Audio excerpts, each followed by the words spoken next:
Welcome to this tutorial. In this session, we'll show you how to manage surgeries in the hospital management system, scheduling a procedure, assigning the theater and surgical team, then updating it with the real timings and notes once it's done. Let's get started. From the sidebar, click the search menu at the top and type Hospital to filter your modules. Then click Hospital Management to open the dropdown. Next, click the Surgeries section to view and manage your surgical procedures. Click here to open the surgery form and begin scheduling a new procedure. On the form that opens, begin by selecting the patient undergoing surgery. This action will also automatically select the doctor assigned to the procedure. Then select the type of surgery. This classifies the procedure so your team knows exactly what is being performed.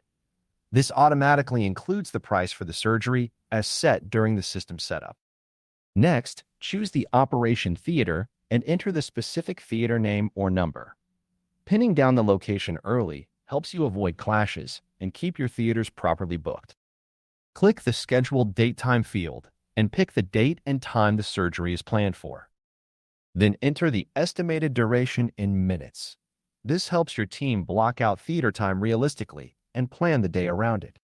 Set the surgery status to scheduled to mark it as planned and on the calendar. Now click Add Surgical Team to assign your staff. Name the lead surgeon, then add supporting roles like the scrub nurse. Recording the full team keeps accountability clear for every procedure. Next, fill in the operative notes with the surgical plan and context.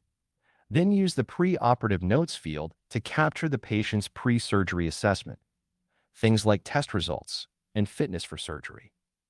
These notes give the team everything they need before going in. Once everything looks right, click Create to save the scheduled surgery with all the details you've entered. To update the surgery, click the Edit icon here. Here's where surgery records really earn their keep. Once the procedure is underway, come back to this record and set the status to In Progress, then to Completed once it's done. Your status options also include Canceled in case a procedure has to be called off. With the surgery completed, log the actual start time and actual end time from the calendar. Capturing the real timings, not just the scheduled ones, gives you accurate records for billing, theater usage, and reporting. Then fill in the post-operative notes with recovery details and aftercare instructions, like where the patient is transferred and how long they'll be observed. Click Update to save all the changes you've made to the surgery details. And that's a wrap on surgeries. You've just learned how to schedule a procedure, assign the theater and surgical team, and come back to record the real timings, post-op notes, and follow-up once it's done. Thank you for watching, and we'll see you in the next tutorial as we continue setting up your hospital management system.